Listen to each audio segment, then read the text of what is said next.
rivers of life.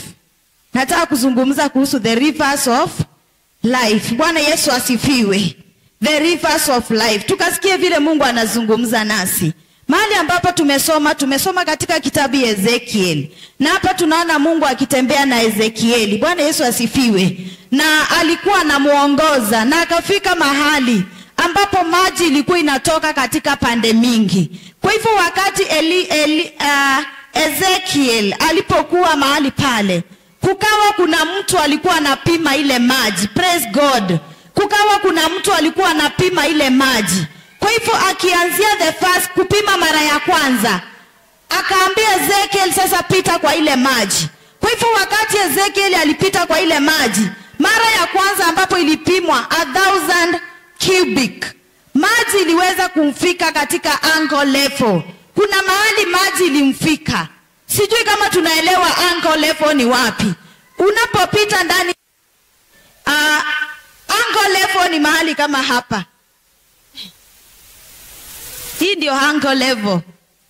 Hivyo unapopita kwa maji, unapata maji na kufika pale. So wakati ilipopimwa mara ya kwanza, akaambiwa pita kwa ile maji. The first stage ya kwanza maji ikafika, ama ile kupima mara ya kwanza, maji ikafika katika ankle level. Ikapimwa tena mara ya pili. Akaambiwa sasa pita kwa ile maji. Ilipopimwa mara ya pili, maji ikawa imepanda. Sasa haiko pale katika ankle level, ikapanda na kufika katika knee level, hapa kwa magoti. Ikapanda na kufika kwa magoti. Ikapimwa mara ya tatu. Akaambiwa sasa pita tena kwa ile maji. Alipopita mara ya tatu, maji ikawa imepanda na imefika katika waist. Biblia zingine zinasema waist level. So maji ikawa imefika katika waist level. Ikapimwa mara ingine 1000 cubic. Na akaambiwa sasa endelea. Anapita katika mto sasa. Maji ikawa mingi to an extent that angeweza kuendelea kutembea katika ile maji. Bwana Yesu asifiwe. Kwa hivyo ikawa mahali ambapo maji imefika, kupita waist kupanda juu, hawezi tembelea ndani ya ile maji, bali ikawa ni maji ambayo ni ya kuswim. Mahali ambapo ataweza tu kuongelelea, maana hawezi akatembelelea ndani ya ile maji. Praise God. Kwa hivyo hii maandiko ilikuwa inanifundisha nini? Kuna stages katika lives ambazo kama Mkristo tunapitia. Bwana Yesu asifiwe. Nikawa ninaona kama ni maji, maana kuna terms ambazo zimetumika mahali pale. Lazima tuelewe hizo terms ndio tukaweze kujua hii maandiko inazungumza nini kwetu. Maana sio maji ya kawaida ambayo tunaona iko ndani ya mto. Bwana Yesu asifiwe. Sio maji ya kawaida ambayo iko mahali tu naambiwa pita. Bwana Yesu asifiwe.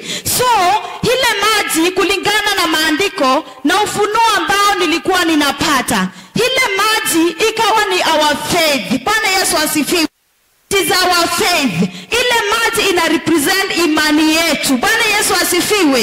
Imani ya Mkristo. Wakati imani yako inapopimwa, inapatikana iko katika stage gani, ama inapatikana iko katika level gani. Bwana Yesu asifiwe. Then katika maandiko tumeona kuna yule mtu ambaye alikuwa ameshika ile kamba ama ile uzi na alikuwa anapima ile maji. Ni nani huyu anapima ile maji? Ni Roho Mtakatifu. Bwana Yesu asifiwe. Yule mtu ambaye ameshika ile kamba, ambaye anaenda akipima, ni Roho Mtakatifu. Bwana Yesu asifiwe. Kwa hivyo katika maisha ambayo tuko, wewe kama Mkristo, imani yako iko namna gani asubuhi ya leo? Wakati Roho Mtakatifu anapokupima, anapopima imani yako, anapata iko katika stage gani? Maana Ezekieli wakati alipokuwa anapimiwa ile maji na kuambiwa pita ndani ya ile maji, yeye alikuwa ile maji inaenda ikipanda. Kwa hivyo ndivyo ilivyo katika maisha yako kama Mkristo. Imani yako ikipimwa siku ya leo, iko katika stage gani? Bwana Yesu asifiwe. Kwa hivyo nikawa ninaona kuna the river ambayo ilikuwa na ile maji. The river is the vessel that God is using. Bwana Yesu asifiwe. It is the vessel, and the vessel is me and you. Praise God. The vessel is me and you. Ni vyombo ambazo Mungu anahitaji kutumia. Kama ni imani iko ndani yako. Bwana Yesu asifiwe. Kama ni Roho Mtakatifu anapima, ni wewe atapima. Bwana Yesu asifiwe. Ni ile imani iko ndani yako ndiyo atakuwa anapima. Praise God. Tuko pamoja wapendwa. Kwa hivyo nikawa ninaona katika life ambayo tuko, kuna life katika maji. Tunaambiwa water is life. Si ni kweli? Water is life. Kwa hivyo mahali ambapo kuna maji kuna uhai. Kwa hivyo ukiwa kama Mkristo, uko na imani yako iko namna gani? Uhai wako uko namna gani katika maisha ya Kikristo? Bwana Yesu asifiwe. Tumeona Ezekiel na tumeona stage kama 4 ambazo Ezekiel aliweza kupitishiwa. Kama Mkristo, kuna levels tunapitishwa katika kazi ya Mungu ama katika utumishi. Praise God. Katika zile vitu ambazo tunazifanya, kama kuna kazi unafanya katika nyumba la Mungu, kuna wakati utajaribiwa. Ama katika maisha yako wewe kama Mkristo, kuna wakati wa kujaribiwa. Na wakati utakapokuwa unajaribiwa, hiyo ndiyo itakayoonyeshana imani yako iko katika stage gani. Bwana Yesu asifiwe. Maana kuna mtu ataletewa jaribio kidogo na itamwangusha. Kuna mwingine ataletewa jaribio na ataweza kusustain. Bwana Yesu asifiwe. Atatoka pale akiwa na nguvu. Lakini kuna mwingine itamweka chini. Kwa hivyo Ezekiel wakati alipokuwa anapitishiwa pale, stage ya kwanza ilikuwa pale chini, ambapo ilikuwa ni angle level. Praise God. Kuna Wakristo ambao siku ya leo wako katika ile stage ya mwanzo. Na ile ni stage ambayo huwa ninasema ni stage ambayo hakuna kitu ina happen pale. Umeokoka, lakini katika maisha yako hakuna progress. Ni imani yako iko hivyo, sio kitu ingine. Bwana Yesu asifiwe. Maana kama imani yako haina matunda ama haifanyi kazi, uko katika ile stage ya kwanza. Praise God. Katika maisha yako hakuna mafaida, yani hakuna kitu yoyote yenye unaweza onyeshana. Ni stage ambayo mimi ninasema ni ya mtu ambaye hajaokoka. Bwana Yesu asifiwe. Yule mtu ambaye ajuani na Mungu kabisa, huyo ndio ako katika stage 1. Maana katika ile stage 1 pale, katika angle level, ni mbaya 3 ndio zinaweza pita pale.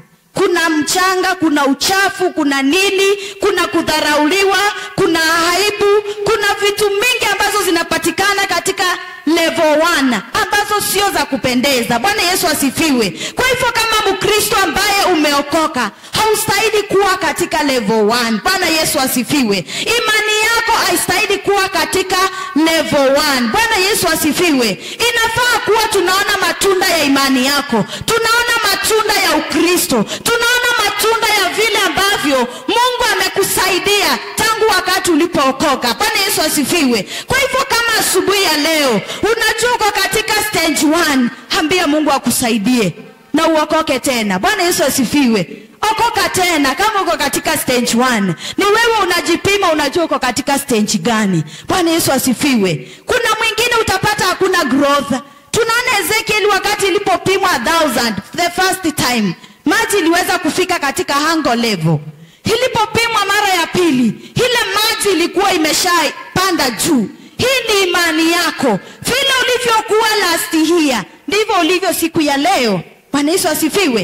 Imani yako iko namna gani? Kuna matunda unaweza onyeshana, ukasema kutoka wakati niokoke, mimi nimeona mkono wa Bwana. Nimemuona akiniondoa kutoka stage 1 kwenda ile ingine. Praise God. Katika ministry, unaweza sema nimeona Mungu kutoka wakati nilipojoin praise and worship. Nimeona Mungu akitenda. Nimeona Mungu akinifanyia. Nimeona Mungu akiniondoa kutoka level 1 kwenda ile ingine. Bwana Yesu asifiwe. Hivyo ndivyo maisha yako inafaa kuwa kama Mkristo. Unafaa kuwa na progress yenye tunaweza sema nimetoka stage 1.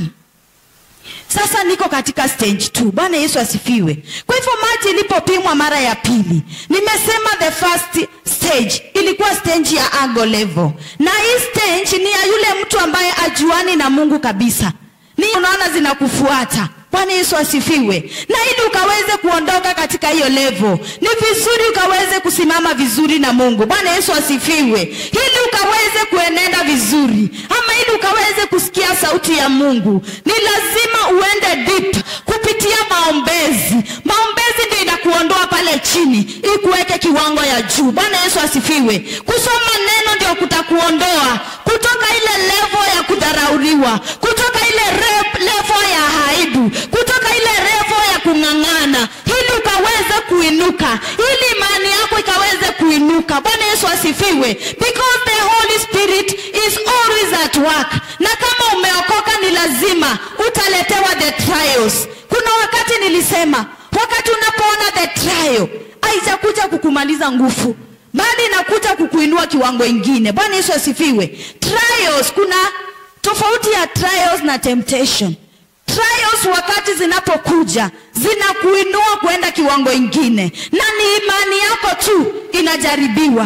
Hili utakapopita, ile maji itaweza kupanda, ama ile imani yako itaweza kupanda. Hautakuwa mtu wa kuamini tufitu tudogo tudogo. Bwana Yesu asifiwe. Kwa hivyo nimesema the first stage ama the first level ni hunger level, na ni ya mtu ambaye ajuani na Mungu. Sijui kama uko katika nyumba la Bwana na unasikia uko katika hunger level, unasikia imani yako iko pale chini kabisa. Bwana Yesu asifiwe. Ama siku ya leo Roho wa Mungu akiweka hiyo measuring hapa, hiyo ya kupima weighing machine ya kiroho, sio ile ya kupima mnyama sukari, stage 1. Bwana Yesu asifiwe. Of which hii stage ni mbaya sana katika maisha ya Mkristo. Bwana Yesu asifiwe. Nimesema wengi wenye wako pale hawana uhusiano wowote na Bwana.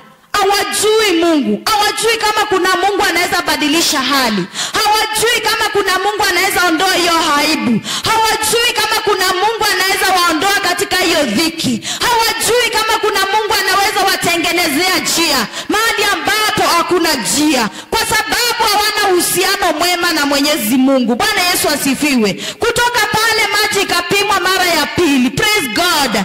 Maji ikapimwa mara ya pili, na ilipopimwa mara ya pili, ile maji ikawa imepanda na ikafika katika anchor level. The second stage, maji ikafika katika anchor level. Ikafika katika knee level, the second stage ama the second level. Maji ikafika katika knee level, kwa magoti.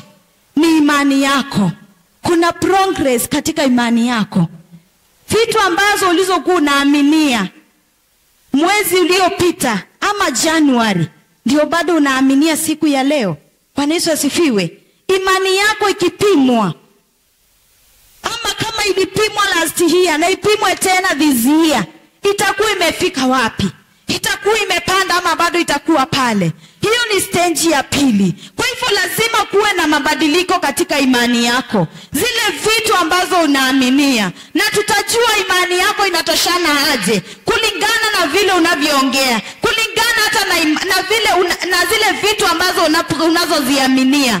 Unaweza sikia mtu anasema by next year nitakuwa na gari, na huyu mtu hata kazi ana imani, anainua imani yake juu. Bwana Yesu asifiwe. Unapata imani yako iko juu hata kama una kazi. Wewe unaamini next year utakuwa na gari, unaamini next year utakuwa mahali pazuri. Praise God. Kwa hivyo the second stage ambayo ni ya knee level, huwa ninasema hii ni half stage, ama ni ile stage ambayo unapata Mkristo leo umeokoka na kesho hujaokoka, ama uko katikati, hujaamua kabisa wewe uko wapi. Bwana Yesu asifiwe. Kwa hivyo unapata imani yako inayumba. Praise God.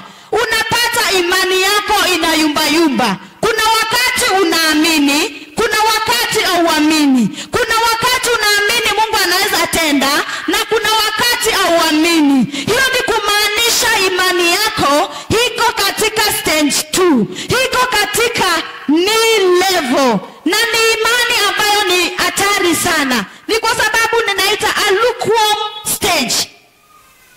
Kale kanyiro. Bwana Yesu asifiwe. So unapata hii ni ile ambayo haueleweki vizuri. Na tukisoma katika maandiko, katika Revelation, kitabu ya Revelation chapter 3, wacha tusome ili tukajue hii ni stage gani. Revelation, kitabu ya Revelation chapter 3.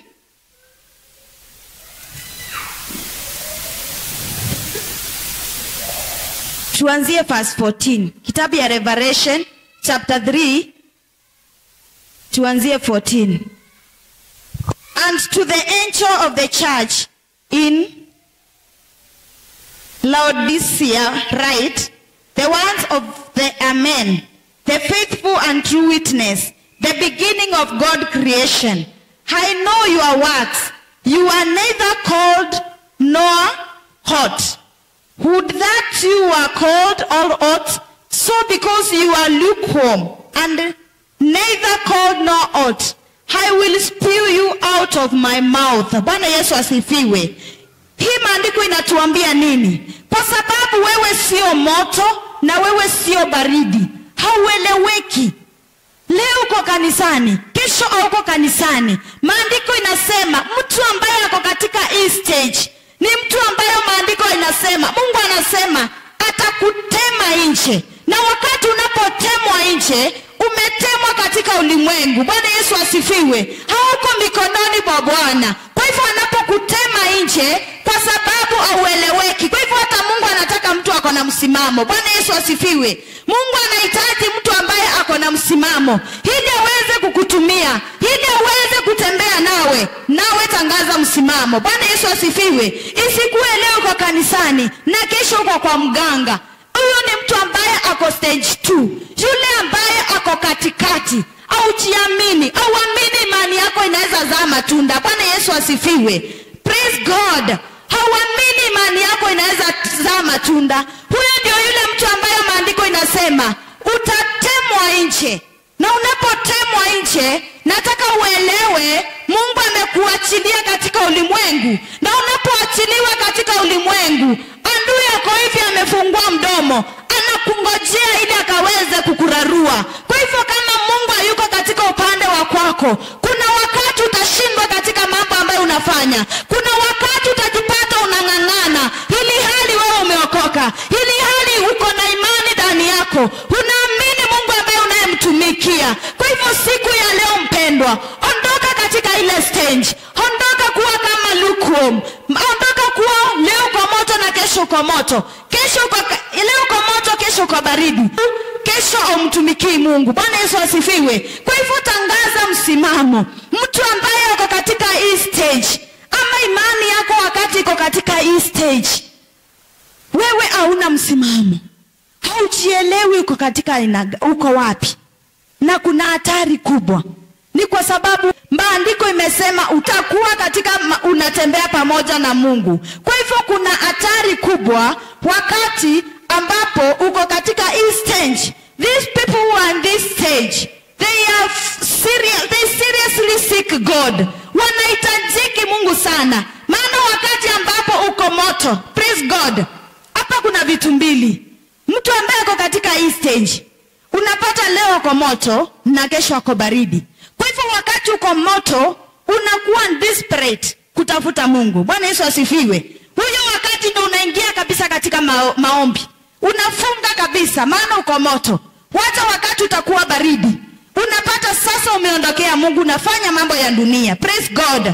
Kwa hivyo wakati uko moto, unapata huyo mtu ndiye anaingia deep kumtafuta Mungu. Huyo mtu ndiye anajua nimeitwa katika kuongoza ibada, nimeitwa katika uibaji, nimeitwa katika uhubiri. Maana uko moto wakati ule. Praise God. Lakini wakati uko baridi, wewe unafanya tu kama mtu wa kawaida. Praise God. Kwa hivyo wakati huu unapata huyo mtu ako very serious na kutafuta Mungu. Na ni hatari, ni kwa sababu kuna wakati utakapomuhitaji Bwana na hautampata. Maana nyakati zingine haueleweki. Utakuwa unahitaji Mungu akutendee lakini hautampata kwa sababu haueleweki. Hujatangaza msimamo. Unaweza kusaidia. Tutamani kuondoka katika hiyo stage. Tutamani kuondoka katika hiyo stage. Maana yule mtu ambaye ako katika ile stage, wakati imani yake inapopimwa, hata utajulikana uko wapi. Hautaeleweka. Mara nyingine uko ndani, mara nyingine uko nje. Praise God.